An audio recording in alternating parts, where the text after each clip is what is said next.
egiptófilos, os habla Marta Pérez para Egiptología para Todos y os voy a hablar hoy sobre la administración en el Antiguo Egipto.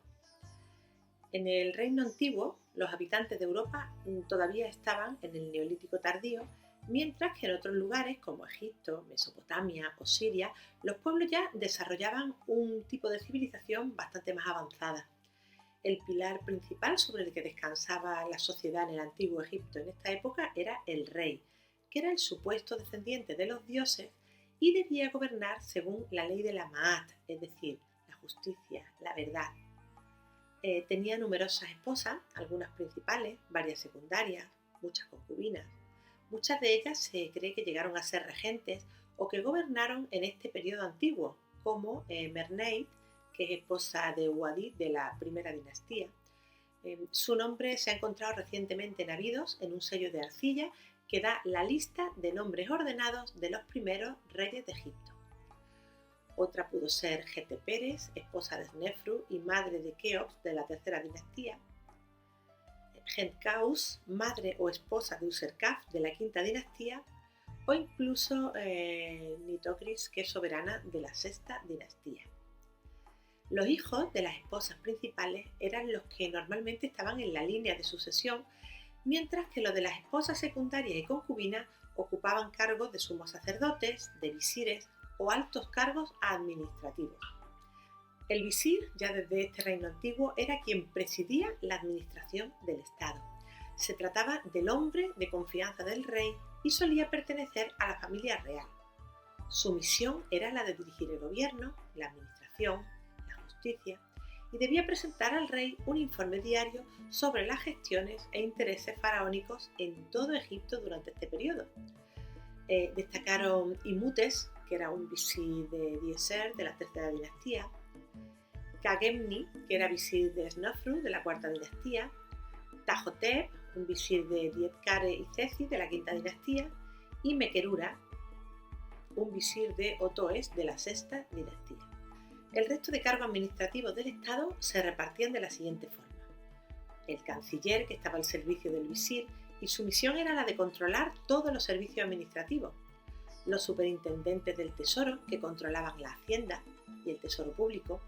El negociado de impuestos, registros, catastros, que se ocupaba de controlar los bienes y propiedades de todos los habitantes del país. El superintendente del patrimonio de la corona, que se ocupaba de los bienes reales. Los administradores de obras públicas, cuya misión era la de organizar y controlar el trabajo en las canteras y en las múltiples construcciones reales. Los administradores del culto real y los intendentes militares encargados de los suministros del ejército. En el caso del gobierno de las provincias, el país se dividía en nomos, llamados en esa época sepat o hez, de carácter meramente administrativo. Cada nomo tenía una capital, Niut, y había un total de 22 nomos en el Alto Egipto y 20 en el Bajo Egipto. Cada uno de ellos tenía un culto propio y unas fronteras bien definidas. Los nomarcas, que eran los jefes de los nomos, eran funcionarios bajo el mando directo del faraón, y su función era la de recoger las tasas en sus territorios, distribuir las tierras, ordenar el almacenamiento del grano para épocas de malas cosechas e incluso administrar el uso del agua. Frecuentemente incluso se producían pequeñas luchas entre ellos. La justicia era impartida por el rey en todo el territorio y las leyes eran las mismas en todo el país. Y no ha quedado constancia de castigos corporales o penas de muerte ante un delito. El ejército se encargaba de la defensa del país, de los invasores externos y de participar en campañas exteriores. En tiempos de paz también actuaban como agentes del orden en las canteras o en la construcción de los grandes monumentos faraónicos.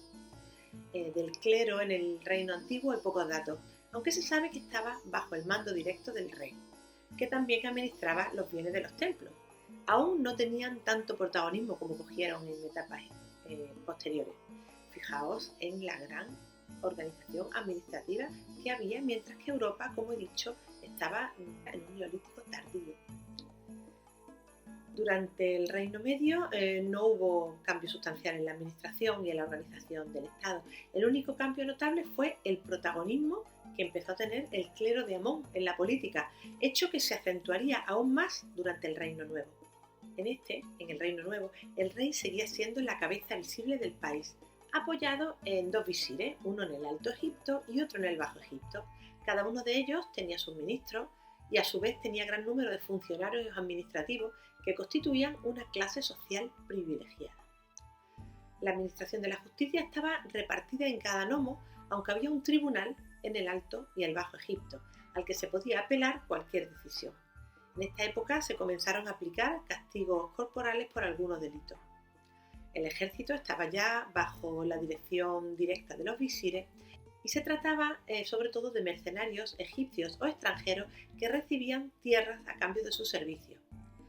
El clero de Amón alcanzó en esta etapa su máximo nivel en política. Solo durante el periodo de Amarna, en el reinado de Ajenatón, fue relegado a un segundo plano e incluso retiradas las donaciones que obtenían del Estado. Amón en esta época desaparece del culto, por lo que los sacerdotes se ven amenazados, viendo peligrar su posición y su acumulación de riquezas. Todos los templos tuvieron que pagar un tributo al templo de Atón, y con ello desapareció su influencia en todos los aspectos del país, hasta que Tutankamón restableció el culto, reabrió los templos y les restituyó sus antiguos privilegios. La estructura de la administración, al igual que casi todo en la época faraónica, no varió sustancialmente durante gran parte de la historia del Antiguo Egipto, aunque sí se ve una clara evolución a lo largo de los distintos reinados. Y esto ha sido todo. Si os ha gustado, dadme un like, suscribíos al canal y sobre todo, sed felices.